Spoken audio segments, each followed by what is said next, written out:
Hey guys, it's History Behind the Warrior, and today we're going to be talking about the top 5 most tragic characters in Mortal Kombat history. Now before I kick off this video, I'd like to remind you guys that we currently have a partnership with Loot Crate, which is really kind of a gift you purchase for yourself, except the massive twist to it is that you don't really know what's going to be in each box. Each Loot Crate contains geeky goodies, so you're guaranteed to get something cool or unique, and each month has a different theme. This month is magic, so it ties into Doctor Strange and the Fantastic Beasts film that's coming out. Also use a discount code HBTWarrior as you'll get a 10% discount off your first purchase. Now on that note, let's get on to the video. Now out of all of the top 5 lists I've made on Mortal Kombat, this will most certainly be the darkest of the bunch. Now we will have a little bit of a criteria for this list. To kind of analyze this list, we really do need to get to the core of the character, and as dark as this may sound, we need to analyze their suffering, because for the most part, people that enter the Mortal Kombat tournament don't enter it just for fun. There's always a motive. For some it's for revenge, and for some it's for redemption. So by understanding where their pain comes from, we can analyze and break down where their motivation's coming from. We also need to analyze what happened after their traumatic event. Were they able to get back on their feet, or were they just in an endless cycle of pain? Now I'll be using both timelines as a reference for this video. Might I also add that these are my personal top 5, so at the end of the day it's completely fine if you want to disagree with some of the choices I have on this list, and if that be the case, please put down in the comments below. Now on that note, let's begin. Now number 5 I have Cyrax. Now I could easily change out Cyrax for someone like Sub-Zero, but the reason I haven't is due to character relationship, and I guess for the most part betrayal. As we know, Cyrax has always been part of the Lin Kuei. Might I also add that the Lin Kuei has a reputation for stealing children at an extremely young age, with Cyrax being no different. Now whilst training in the Lin Kuei temples at a young age, he became extremely good friends with the Grandmaster's son, Sector, and the two essentially grew up together as brothers, becoming extremely close friends and some of the best fighters within the Lin Kuei, at least until the Cyber Initiative was pushed forward. This essentially tore their relationship in half, as Sector naturally sided with his father, and Cyrax opposed this, as by removing their humanity they lost a lot of their instincts. Now in many forms of media it's portrayed that Cyrax tries to leave the Lin Kuei, and it's portrayed by many forms of media that Sector was in fact the one to go out and capture him, but we are quite unsure on the original timeline, as at that point it is extremely sketchy in terms of story, but I wouldn't put it past the Lin Kuei to actually force him into the Cyber Initiative. Now after essentially being ripped apart and reconstructed as a cyborg, Cyrax loses all form of free will, losing his humanity just as he had feared. He was even forced against his will to capture any renegade Lin Kuei warriors who left because of the Cyber Initiative. Now he would eventually be freed of his programming, one time being assistance from Sub-Zero, and the other one being of his own free will, in which the only way he was able to regain his humanity was by living through the flashbacks he had had. The things that happened to him after this in the original timeline aren't essentially too bad, but becoming a cyborg isn't something that you can really kind of dial back. So Cyrax was forced to living a life he didn't particularly enjoy, but besides that he did his best to ultimately please and help people. Now this sadly did lead to his death, as he did participate in the Battle of Armageddon. Now in the new timeline things are relatively the same, however his relationship with Sector is definitely a lot more flushed out here. Although they don't see eye to eye about the Cyber Initiative, Cyrax still trusts Sector, and it establishes how strong their friendship is, but things between the two ultimately do fall apart, as Sector does constantly push for Cyrax to join the Cyber Initiative, and much like the original timeline, Cyrax is against it, in which here it's depicted that Cyrax clearly leaves the Lin Kuei, in which Sector was forced to beat him down and bring him in. So for the most part it's really similar to the original timeline, it's just in the new one the relationship and portrayal is depicted a lot better. Now the reason why I put Cyrax at number 5 here is due to his sacrifice. For those of you who haven't read the comics, Cyrax is able to regain his humanity with the help of Kuai Lang, in which the two ultimately team up and kill Sector, resulting in Cyrax becoming the new Grandmaster. But this is a title he's not happy with, as he knows deep down that there's no coming back from this, and there's no real way to reform the Lin Kuei. So he passes the title of Grandmaster over to Kuai Lang, in which he sets a self-destruction sequence that will destroy every single cyborg, including himself. They give Kuai Lang the opportunity to restore the Lin Kuei's honor and to start it off on a very clean slate,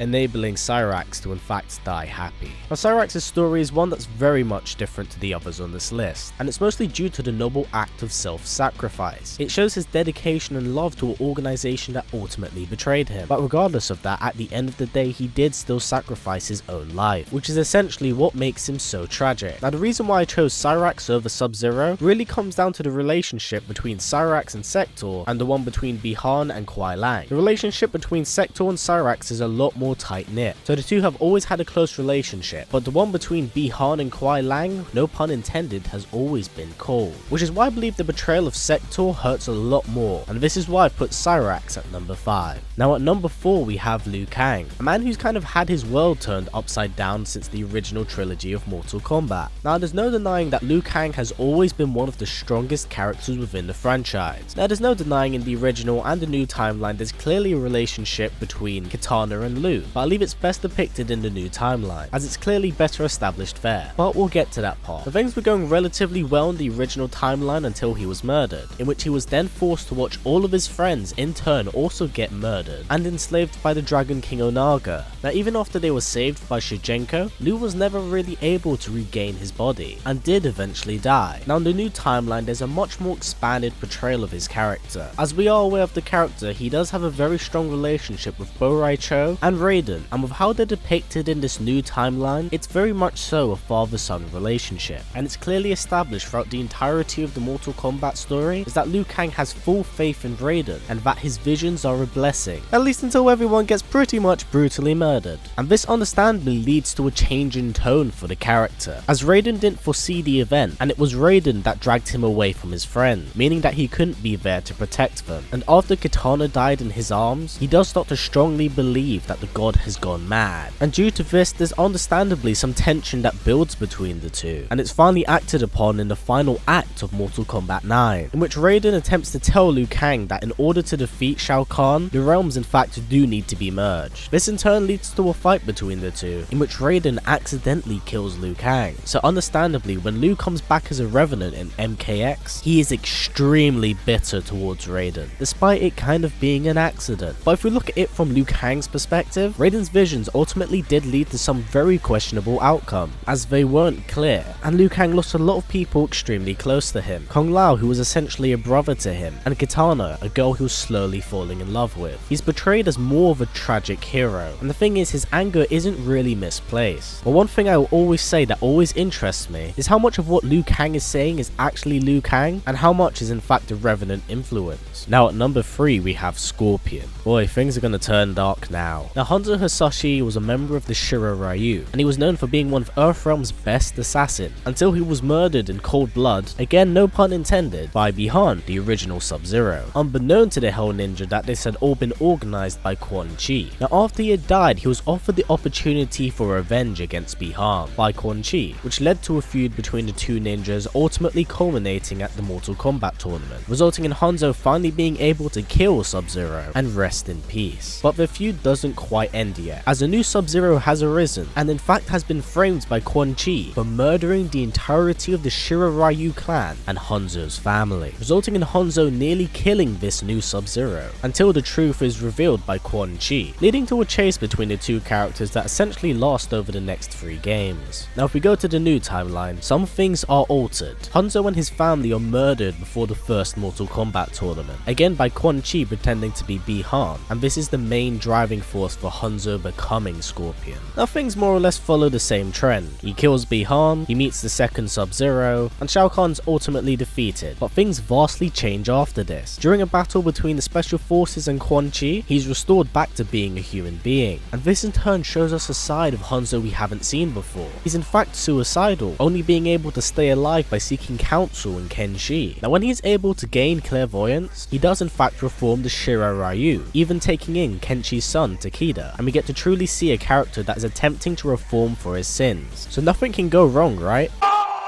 He's once again thrown into a world of madness, as the Shira Ryu are killed off once again by one of its own members manipulated by the Blood Code. Hanzo just can't seem to catch a break. Now through his time in the Mortal Kombat X comics, we see a lot more of his humanity and his constant struggle against the Scorpion persona, and it's very clear from even just this, that Hanzo has had it really rough. And even after the Mortal Kombat X comics, in game we learn that he's realized about Quan Chi manipulating him, resulting in him making the third Shira Ryu clan, and personally constantly seeking out Quan Chi, in which he would then decapitate the sorcerer. Now, although his murder of Quan Chi was a very selfish choice, it's understandable why he wouldn't let someone like this walk. He had lost far too much and was wrapped around someone's finger when he didn't even know it. So in many eyes, this is the ultimate redemption for Hanzo. Now at number 2 we have Reptile. Now Reptile and Saurians in general have had it really hard in the Mortal Kombat universe, as they were driven out of their home of Zarterra by a feud between the gods, and were driven to near extinction due to Shao Kahn, with the only few remnants being Chameleon and Reptile. And Reptile was enslaved by Shao Kahn, brainwashed and turned into his personal bodyguard. Reptile was brainwashed so far to the point where he didn't even realize that Shao Kahn was responsible for exterminating his people. Now during the original timeline, Reptile began to de-evolve, gaining a much more feral appearance, and due to this he began losing his own intelligence. This is shown when Shao Kahn fakes his death by the hands of the Deadly Alliance, that Reptile was in fact not able to function by himself, which resulted in him being manipulated by Nitara and becoming the host for Anaga. He really didn't have it easy in the original timeline, and when he comes back in the new timeline, a lot of the history is very similar, although Reptile seems to be serving Shao Kahn more out of fear than loyalty. Now though much doesn't really change for the character in Mortal Kombat X, as he still does pretty much continue to lose battle after battle, Kotal Kahn as a leader is much less cutthroat than Shao Kahn, which in turn is a very good up for this character. Now I could have switched Reptile for many other members who had their realms conquered by Shao Kahn, but Reptile just feels like a character who's just been flat out unlucky the entire time, so hopefully things start going positive for the character. Now at number 1 we have Sindel. I'm guessing for many of you this isn't really a surprise, but anyone that seems to be from Edenia constantly just seems to have their realm get taken over by some tyrannical leader. But I would argue to say that Sindel has had it the worst. She had her realm and people enslaved by Shao Kahn, in which he killed such a large majority of them. She also had her husband, King Jared, killed in front of her, and was forced into a marriage with the man that had killed him, in which her daughter then saw Shao Kahn as her father. That's really messed up, and the only way she was able to get away from Shao Kahn was by committing suicide. Although this didn't really last, as she was brought back from the dead and was brainwashed into loving Shao Kahn. And even after she was freed from Shao Kahn's grip and she regained control of Edenia, it would be invaded by Shinnok and his forces. And even after that, when she regained control of the realm once again, she had to deal with her daughter being killed by the Deadly Alliance. Yeah, the original timeline sucked for Sindel, and to be honest, she doesn't fare that much better in the new one. Things are relatively the same. She's brought back from the dead and does Shao Kahn's bidding, which apparently means be fused with Shang Tsung and go on a killing spree that makes you kill your own daughter. Now let's be honest here, Sindel hasn't really been able to be Sindel in the new timeline, because every single time we've in fact seen her, she's been a zombie / revenant of some kind. So it's going to be very painful to see her if she's ever relieved of her influence and she comes to the realization of the things she's done. But yeah, that's been this top 5s list, guys. Wow, this has been a very long list, and thank you to everyone for sticking it out this long. I'm sorry if this video has depressed you a little bit, so here's something to cheer you up.